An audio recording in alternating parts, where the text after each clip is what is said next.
की, भारत माता की।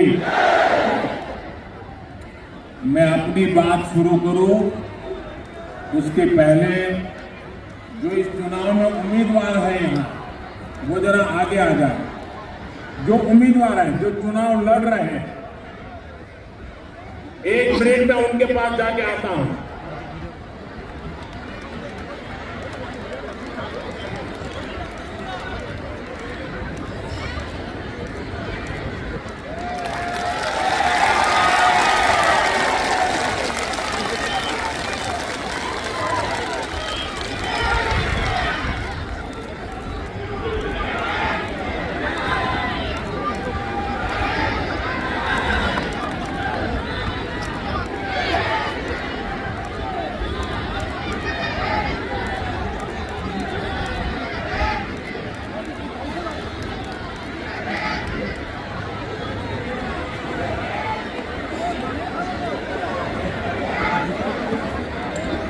भारत माता की, भारत माता की।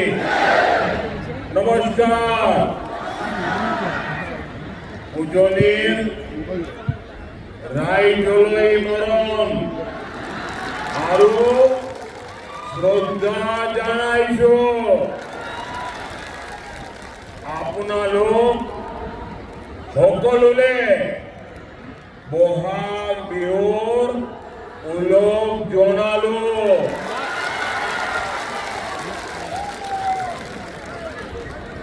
असम के चुनाव की घोषणा के बाद ये मेरी पहली जनसभा है। ये जो सामने जन समुद्र है, युवाओं का ये उत्साह, बहनों बेटियों का इतना आशीर्वाद, और उधर रोड भी पूरा भरा हुआ है। पता नहीं उनको सुनाई देता होगा कि नहीं देता होगा, चाहे वो मुझे देख पाते ही नहीं होंगे। लेकिन देखिए ये प्यार, ये इस बात की खुली घोषणा है कि इस बार हैट्रिक पक्की है।